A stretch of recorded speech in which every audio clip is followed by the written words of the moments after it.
The sky turned dark at 10:47 on a Tuesday morning. Not the darkness of storm clouds, but something else. Something that made birds stop singing and dogs hide under porches. Commander Jake Sullivan stood on the bridge of the U.S. Independence, coffee mug frozen halfway to his lips. Through the massive windows, he watched as shadows grew across the Pacific Ocean. The sun was still shining, but something was blocking its light. "Sir, we have multiple contacts emerging from nowhere," said Lieutenant Amy Park, her voice shaking slightly. Her fingers danced across the control panel. "They're huge, sir. Bigger than anything we've ever seen." The shadows took shape. Massive ships emerged from empty space, their surfaces smooth and crystalline. They looked like giant diamonds carved into the shape of spears, each one large enough to hold a small city. Their hulls seemed to absorb light, making them appear as holes in the sky. "How many?" Jake asked, setting down his coffee with careful precision. 17 main vessels, sir, and hundreds of smaller craft." Amy's face had gone pale. "They're positioning themselves over every major city on Earth." Jake hit the comm button. "This is Commander Sullivan to Pacific Fleet Command. We have unknown vessels appearing over our position, requesting immediate instructions." But Pacific Fleet Command was already in chaos. Similar reports were flooding in from around the world. London, Moscow, Beijing, New York, everywhere. The same crystalline ships hung in the sky like a sword over humanity's head. At the United Nations building in New York, Ambassador Elena Rodriguez was in the middle of a speech about climate cooperation when her aide rushed onto the stage. The young man whispered urgently in her ear, his face white with fear. Elena's expression changed from confusion to shock. She turned back to the microphone. "Ladies and gentlemen, I must interrupt these proceedings. We are receiving reports of unidentified objects appearing over major cities worldwide." The assembly erupted in voices. Phones rang. People shouted questions. But before anyone could make sense of the chaos, every screen in the building flickered to life. A figure appeared on the screens, tall, impossibly thin, with skin that seemed to shift like liquid metal. Its eyes were deep black pools that reflected no light. When it spoke, its voice was like grinding glass. "Creatures of Earth," it said, the words somehow appearing in every language simultaneously. "I am Executor Vextan of the Caladan Empire. Your primitive world now belongs to us." The figure raised one long arm. Behind it, holographic images appeared, planet after planet, each one showing beings of different species bowing before Caladan warriors. Some worlds were lush and green. Others were desert wastes. But in every image, the native populations knelt in submission. "These worlds resisted," the executor continued. "Now they serve. You will kneel before the Caladan Empire, or you will face annihilation. You have 72 hours to surrender unconditionally."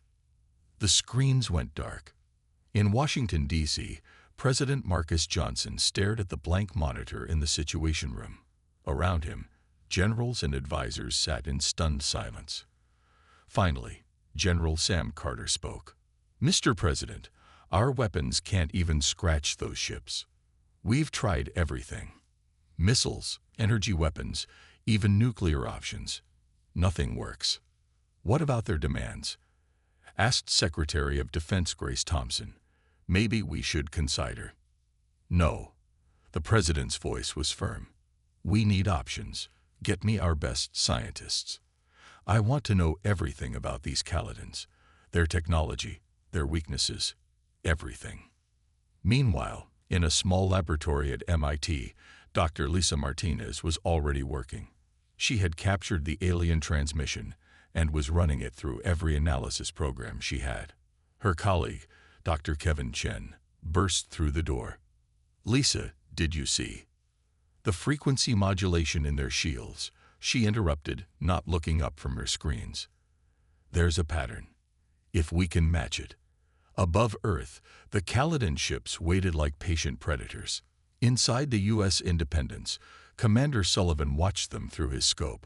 Somewhere in those crystalline halls, beings that had conquered countless worlds were preparing to add Earth to their collection. But Jake had seen something in the crew's eyes. Not fear. Well, not just fear. There was something else. Defiance. Determination. The same look Americans had worn at Valley Forge, at Normandy, in every moment when freedom hung in the balance. The 72 hours had begun. The world watched the countdown. Every screen showed the same thing. 71 hours, 47 minutes remaining. The numbers glowed red against black, ticking down second by second. In New York City, crowds gathered in Times Square. Some people prayed. Others held signs saying, "We surrender and save our children." But many more carried different messages. Freedom or death, and Earth fights back. The Caladan representative appeared again 12 hours after the first message. This time, it wasn't just on screens. The being materialized directly inside the UN Assembly Hall, its form solidifying from streams of light. Executor Vexton stood 9 feet tall. Its crystalline armor reflected the frightened faces of the assembly members. When it moved, the air itself seemed to bend around it. "To demonstrate our power," the executor said, its voice filling the room without effort, "observe." It raised one hand toward the large windows overlooking the East River. A beam of pure energy shot from its palm, traveling faster than the eye could follow. In the distance, Governor's Island simply vanished. Where the 172-acre island had stood, only smooth water remained. Gasps and screams filled the hall. The executor lowered its hand. "That was uninhabited land," it said. "The next demonstration will not be so merciful. Kneel now, and your species will survive as servants. Resist, and you will cease to exist." The being vanished as suddenly as it had appeared. In underground bunkers across the world, military leaders studied every second of footage.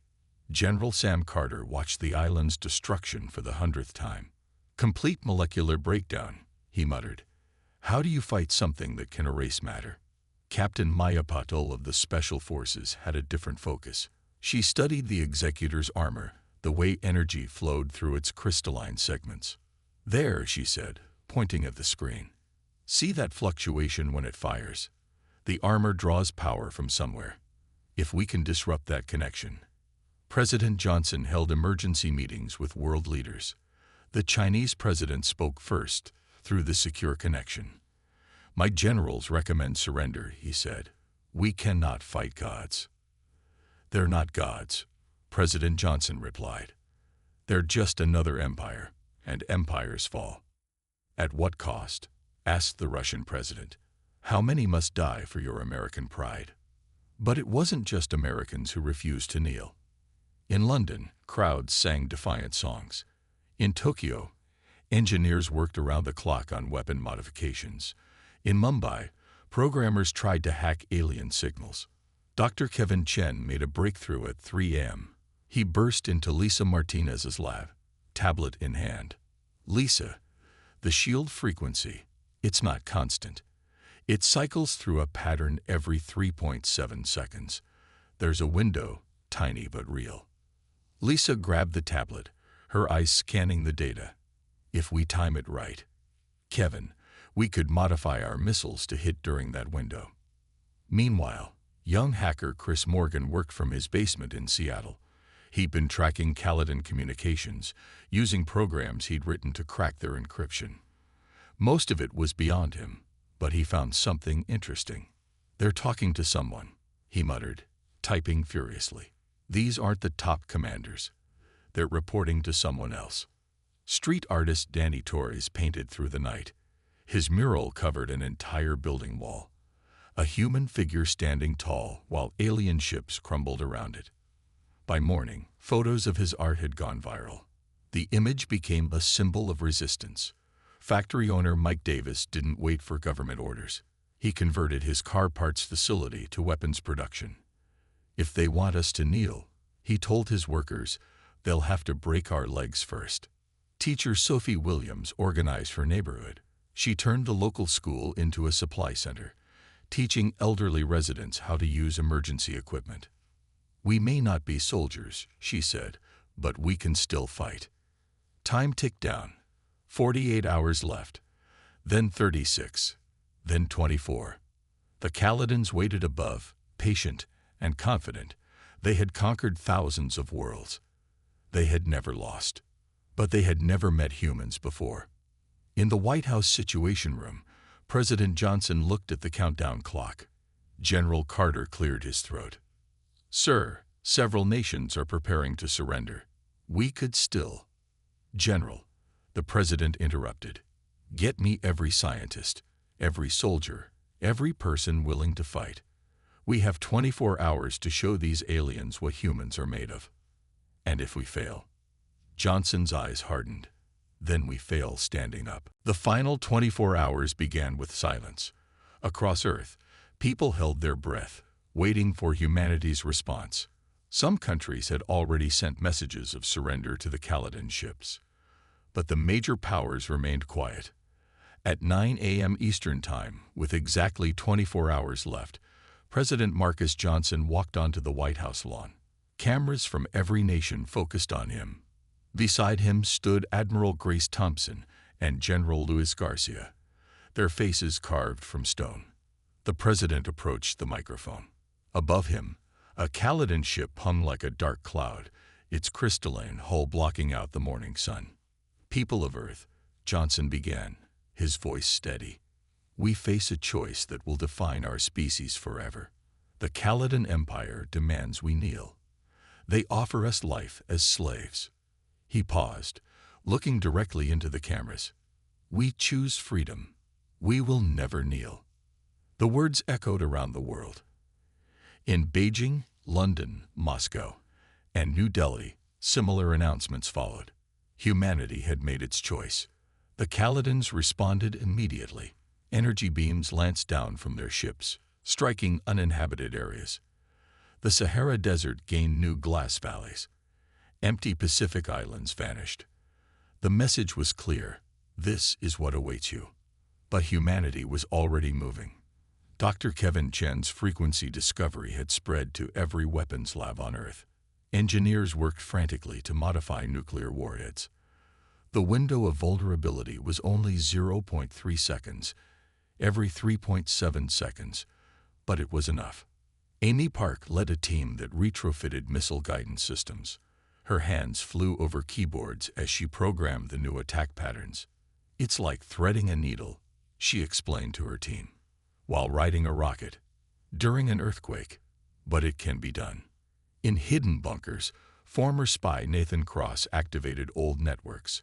Resistance cells that had fought against Earth's own tyrants now prepared for a different enemy. "Same skills, different target," Nathan told his contacts. "Get ready for guerrilla warfare on a galactic scale." Ordinary citizens refused to wait passively. In Detroit, auto worker Mike Davis had transformed his factory completely. The assembly lines now produced modified weapons instead of car parts. "My grandfather fought in World War II," Mike said, watching his workers with pride. "He didn't kneel to the Nazis. I won't kneel to aliens." Teacher Sophie Williams had turned her school into more than a supply center. She now trains civilians in basic combat and survival skills. "The Kaladins expect sheep," she said, demonstrating how to use a makeshift weapon. "They're going to find wolves." Street artist Danny Torres had inspired a global movement. His defiant murals appeared on walls worldwide. In Paris, artists painted humans breaking chains. In Rio, they showed Earth itself as a clenched fist. The countdown reached 12 hours, then 6, then 3. Pilot Rachel Adams sat in her fighter jet, waiting on the runway. She knew the mission was almost certainly suicide. The first wave always was, but someone had to test the modified weapons. "Better to die flying than live crawling," she whispered, gripping her controls. In space, Commander Jake Sullivan prepared the U.S. Independence for battle. His crew had volunteered to stay, knowing they faced impossible odds. "If we're going down," he told them, "we're taking some of those crystal ships with us." With 1 hour remaining, President Johnson gave his final order. All forces, prepare for engagement. Target the Caladan ships with modified weapons. Fire on my command. The executor appeared on screens worldwide, its alien features showing what might have been surprise. You choose extinction, it asked. Your weapons cannot harm us. President Johnson smiled coldly. We'll see about that. Across Earth, missile silos opened. Fighter jets launched. Ships turned their guns skyward. Humanity had spent 71 hours preparing for this moment. In his lab, Dr. Chen watched the countdown. 30 seconds. 20. 10. This is it, he said to Lisa Martinez. Either we found their weakness, or we die trying. 5 seconds. 4. 3. 2. 1. President Johnson spoke the words that would echo through history. All forces engage. For Earth. For freedom. Fire. The sky erupted with launched missiles. Thousands of modified weapons rose toward the Caladan fleet. Humanity's defiance took physical form, streaking upward on pillars of flame. The Caladans had ruled for 10,000 years. They had never met a species that chose death over slavery. They were about to learn why humans were different. The missiles climbed through Earth's atmosphere, their modified warheads glowing with deadly purpose. The Caladan ships waited, their shields shimmering like soap bubbles in sunlight. Executor Vextan watched the approaching weapons with what looked like amusement. Primitive explosives, it said to its bridge crew. Their nuclear toys will bounce off our shields like rain. Then the first missile hit. It struck during the 0.3-second window when the shield frequency cycled. The nuclear warhead detonated against the bare hull of a Caladan destroyer. Crystalline armor cracked. Light bled from the wound. The executor's expression changed. Impossible, it whispered. More missiles found their targets. Explosions bloomed across the Caladan fleet. Ships that had never known damage now burned in Earth's sky. All fighters, attack. Captain Jack Robinson's voice crackled over the radio. His squadron of modified jets screamed toward the enemy formation. Hit them while they're confused. The Caladans recovered quickly.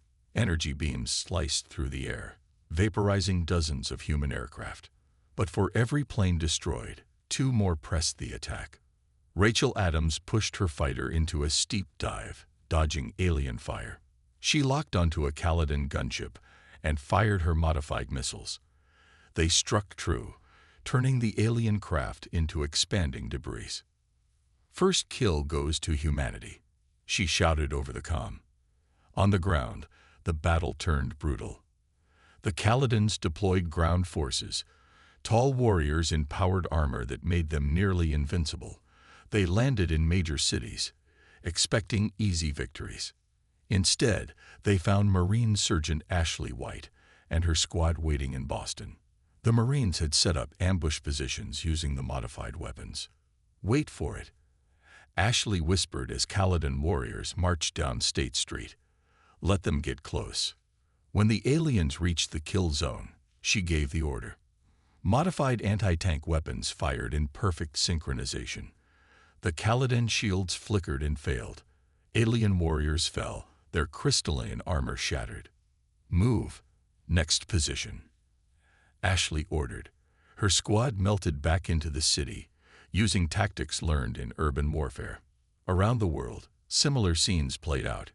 In Moscow, Russian forces led by Colonel Dmitry Volkov turned Red Square into a killing field. In Beijing, Chinese troops used the ancient Hutong alleyways to outmaneuver the technologically superior enemy. Above the Pacific, Commander Jake Sullivan watched the U.S. Independence's first railgun shot streak toward a Caladan cruiser. The projectile, modified with Dr. Chen's frequency calculations, punched through shields and armor alike. Direct hit, Lieutenant Amy Park reported. Their cruiser is venting atmosphere. But the Caladans were learning. They began rotating shield frequencies randomly, making the window harder to hit. Their tactics evolved as they realized humans weren't helpless prey. The Executor's command ship moved toward Earth, its massive weapons charging. Enough games. Vex 10 snarled. Target their capital cities. Maximum firepower. Dr. Kevin Chen watched the readings from his lab. They're adapting, he told President Johnson over the secure line.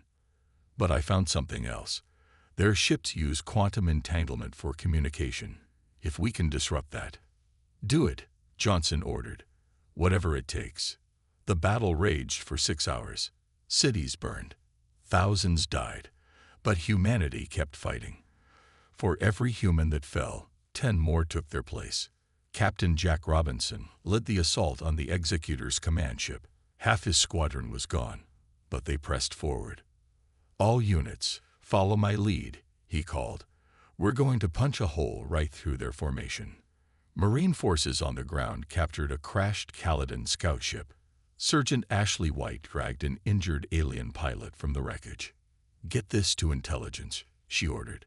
Maybe our tech boys can learn something useful. The alien pilot, bleeding blue from its wounds, looked up at Ashley with 4 eyes. You cannot win, it gasped in broken English. The Empire is eternal. Ashley checked her rifle. We'll see about that. As night fell, the first phase of the battle ended.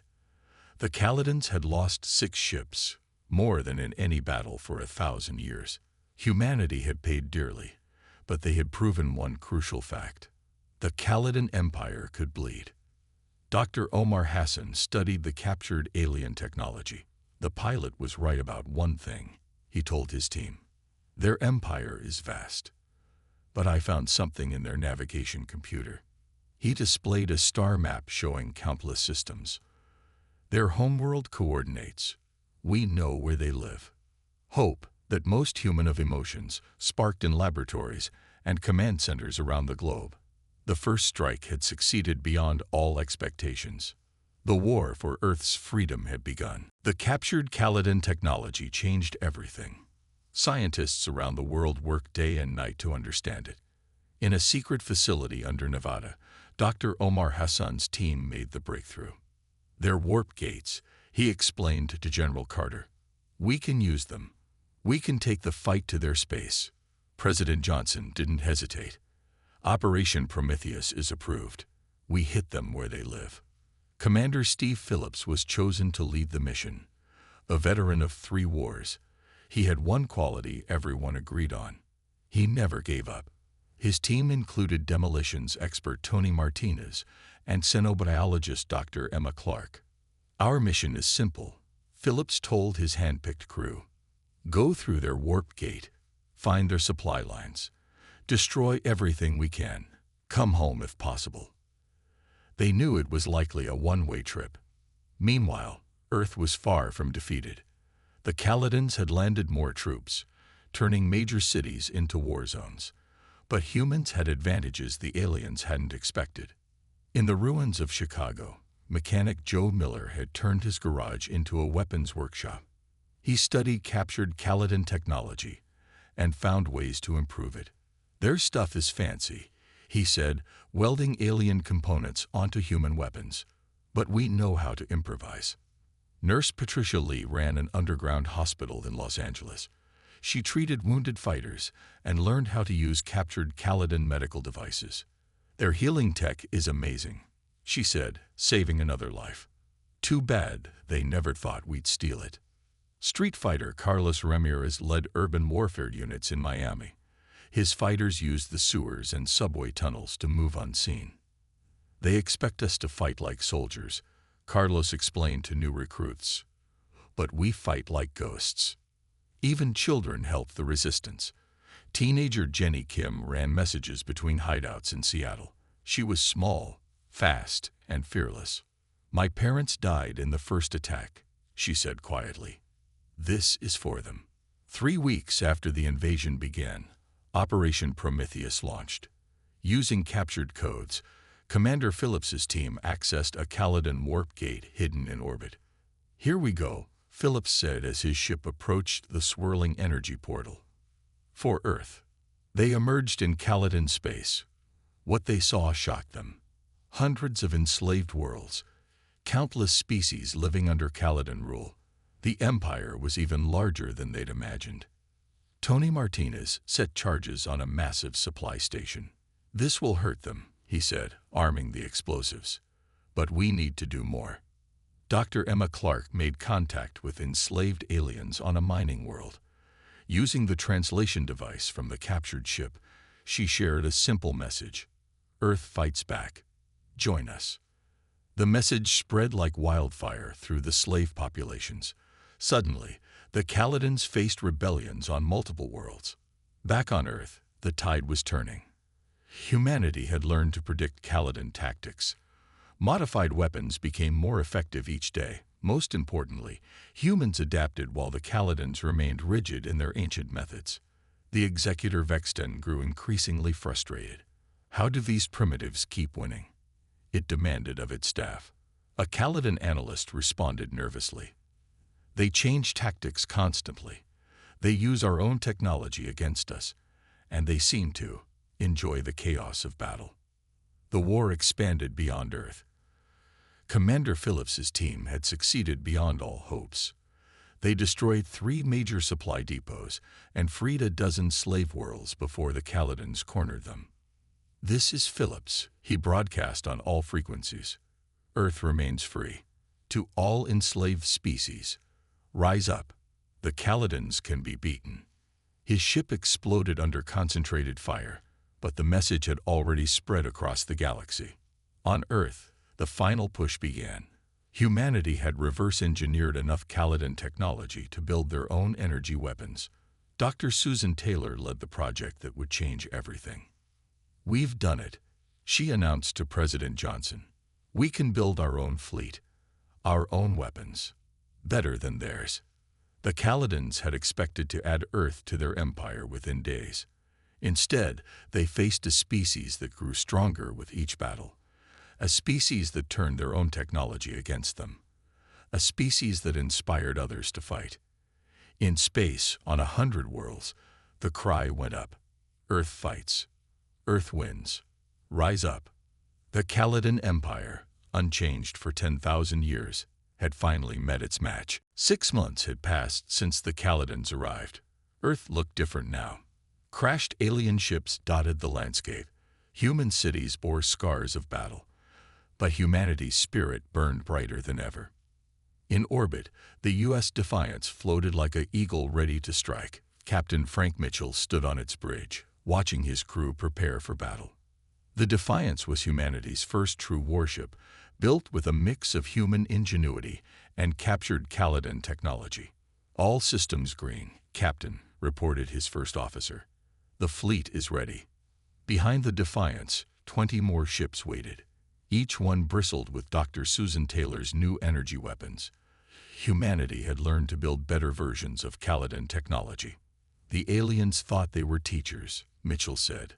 "They didn't realize they were giving weapons to their own executioners." Below on Earth, the liberation had begun. Colonel Maria Hernandez led the ground offensive in Europe. Her forces moved like lightning, striking Kaladin positions before the aliens could react. "Push forward," she ordered as her tanks rolled through Paris. The new energy cannons cut through Kaladin armor like paper. "Drive them back to their landing zones." In the skies, Navy pilot Brad Anderson had become a legend. His kill count reached triple digits. Other pilots called him the Ghost because he seemed untouchable. "Another one down," Brad reported calmly as a Kaladin fighter exploded. "That makes 107. The Kaladins were breaking. For the first time in their history, they retreated. Their forces pulled back to defensive positions around their remaining ships. Executor Vextan could not understand what was happening. Its perfect empire was crumbling. Reports came in from across the galaxy. Slave revolts, destroyed outposts, entire fleets disappearing. "How?" it asked its advisors. "We have ruled for 10,000 years. How can one primitive world destroy us?" A younger Kaladin officer dared to speak truth. "They adapt, Executor. We do not. They innovate. We only copy what our ancestors did. They fight for freedom. We fight because we are ordered to." The Executor killed the officer with a gesture, but the words lingered. Admiral Rebecca Stone commanded Earth's space offensive. She had studied every Caladan battle, learned their patterns, found their weaknesses. They always attack in the same formations, she explained to her captains. They follow protocols written thousands of years ago. We'll use that against them. The battle for Earth's orbit began at dawn. The Caladan fleet, once thought invincible, faced ships built by humans who had nothing to lose and everything to gain. Captain Mitchell led the charge. The Defiance's guns spoke with humanity's rage. Energy beams crossed space in deadly patterns. Caladan ships that had never known defeat began to die. Fighter pilot Alex Turner performed moves that defied physics. His small craft danced between enemy fire, striking critical points on larger ships. "I'm inside their shield perimeter," he called out, targeting their command deck. His missiles found their mark. Another Caladan cruiser tumbled toward Earth, burning as it fell. On the ground, the liberation reached its climax. Diplomat Dr. Michelle Brown had done something remarkable. She had convinced some of the enslaved alien troops to switch sides. "Your masters are losing," she told them through translators. "Join us. Fight for your own freedom." Former slave soldiers turned their weapons on their Caladan officers. The Empire's greatest strength, its vast armies of conquered species, became its weakness. The Executor watched its fleet burn. It had come to Earth expecting another easy conquest. Instead, it faced the complete collapse of Caladan power. "All ships, retreat to the homeworld," it finally ordered. "We will make our stand there." But humanity wasn't finished. President Johnson addressed the world as Caladan ships fled Earth's orbit. "They came as conquerors. They leave as the conquered. But this is not over. They still hold thousands of worlds in chains. We will not stop until every slave is free." Dr. Susan Taylor had one more surprise. Her team had improved the warp gate technology. "We can track them," she announced. "We can follow them home. We can end this forever." Earth cheered as the last Caladan ship disappeared into warp. But in military command centers, planning had already begun for the final phase. The hunters had become the hunted. The Caladan Empire had ruled through fear for 10 millennia. They were about to learn what fear really meant. The United Earth Fleet emerged from warp space at the edge of Caladan territory. Admiral Rebecca Stone stood on the bridge of the flagship Victory, looking at the tactical display. Hundreds of human ships spread out in battle formation. "Long-range sensors detecting multiple Caladan worlds," reported Captain Frank Mitchell. "Their defense fleets are gathering at their homeworld." Admiral Stone nodded. "Then we do this systematically. We free every slave world on our way to their capital." The first Caladan colony fell within hours. The planet's defenders, mostly enslaved species forced to fight, surrendered quickly when offered freedom. Marine General Paul Walker led the ground liberation forces. "Same pattern on every world," Walker reported. "The slaves outnumber their masters 1,000 to 1. Once they see us winning, they rise up." Fighter pilot Alex Turner had become squadron leader. His unit specialized in precision strikes against Caladan command centers. "The trick is hitting their leaders first," he explained to new pilots. "Without orders, their whole system falls apart."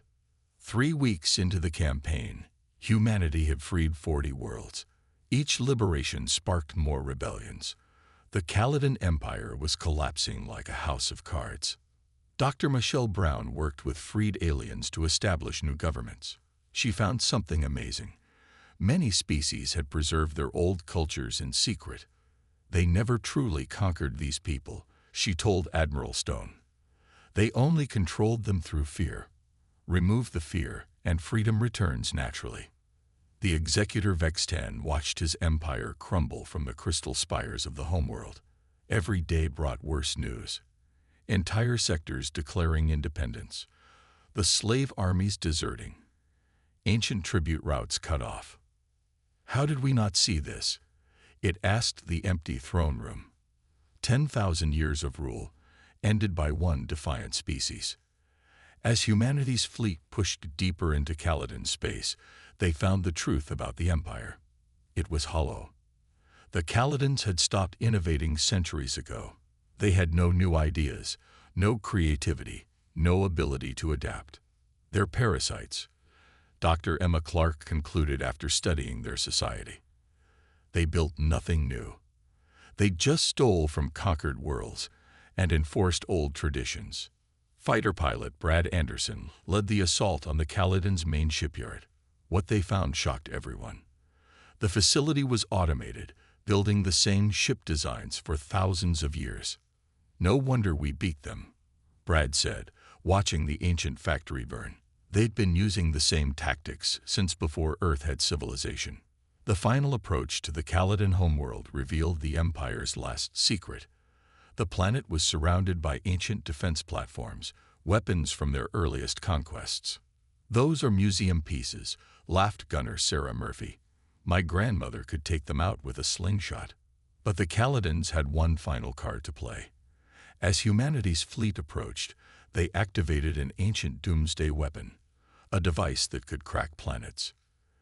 "They're insane," Admiral Stone breathed, reading the energy signatures. "They'll destroy their own world rather than surrender." President Johnson, monitoring from Earth, made a decision that would haunt him forever. If they activate that weapon, they might use it on other worlds.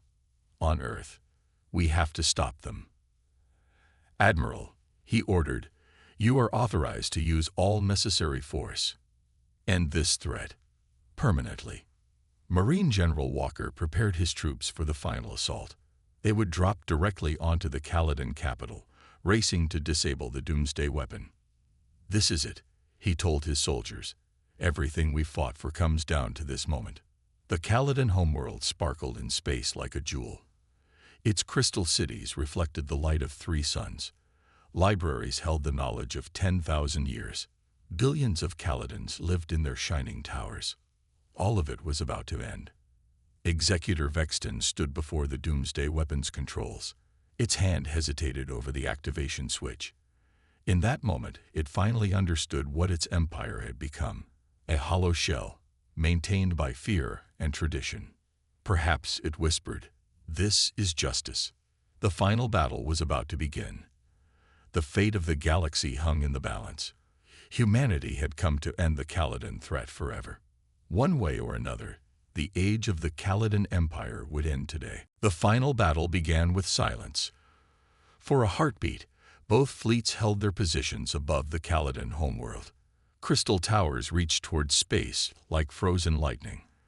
3 suns painted the sky in colors humans had no names for. Then everything exploded into violence. "All ships, engage," Admiral Stone commanded. "Marines, begin your drop." General Paul Walker's troops fell toward the planet in armored pods. Their mission was simple: reach the doomsday weapon before the Caledons could activate it. In space, the battle turned savage. The Caledons fought with desperation now, knowing they faced extinction. Their crystal ships unleashed weapons they hadn't used in millennia. Captain Frank Mitchell watched one of his escort ships simply vanish. What was that? "Quantum destabilizer," his science officer reported. "They're using forbidden weapons." On the planet's surface, Marines landed hard. General Walker led the charge toward the capital center, where the doomsday weapon waited. "Move, move," he shouted as energy beams turned the crystal streets into molten glass. Above them, pilot Alex Turner's squadron provided cover. His fighters' guns never stopped firing. Caledon air defenses crumbled under the assault. Commander Diana Foster faced the hardest decision of her life. The doomsday weapon was charging. In minutes, it could destroy not just the planet, but create a chain reaction affecting nearby systems. "Mr. President," she called Earth, "the weapon is active. We have 3 minutes." President Johnson's voice was heavy. "Do what you must, Commander." Foster gave the order. Every human ship launched its most devastating weapons: nuclear warheads, antimatter bombs, experimental devices that deleted matter from existence. The Caledon homeworld burned. Crystal cities melted into radioactive glass. Perfect gardens became ash. Libraries holding 10,000 years of knowledge vaporized in seconds. The three suns were hidden behind clouds of debris. Executor Vextan watched its civilization die. Strange, it felt no anger, only a deep sadness. Perhaps this was always how it would end. An empire built on fear could only end in fire. Through the smoke and flame, one small Caladan ship escaped. Prince Zixtheta, the executor's son, fled with a handful of survivors. He watched from space as everything his people had built turned to cosmic dust. "Remember this," he told his followers. "Remember what pride and cruelty brought us." On Earth, the victory felt hollow. President Johnson's speech to humanity was brief. "We asked for peace. They demanded our knees. We gave them ashes. Let this be a lesson. Humanity kneels to no one." The numbers were staggering. Earth had lost 2 billion people. Entire cities lay in ruins. The rebuilding would take generations.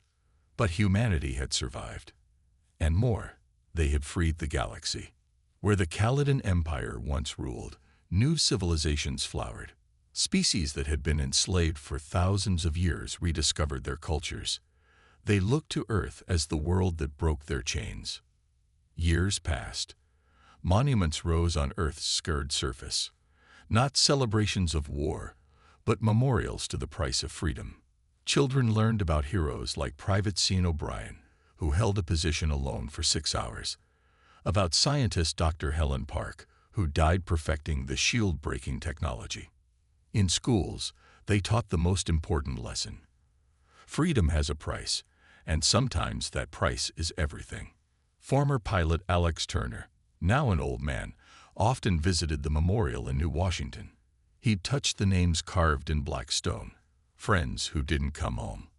A young girl asked him once, "Was it worth it?" Turner looked at her, free and unafraid. Every life lost, every world burned. Yes, it was worth it. The galaxy was changed forever. Where the Caladan Empire had stood for 10,000 years, free worlds now prospered. Trade replaced tribute. Cooperation replaced conquest. And everyone remembered Earth. The small blue world that faced an empire and chose to fight. The species that refused to kneel, no matter the cost. In the vast darkness between stars, humanity's message echoed clear. We kneel to no one. Never again.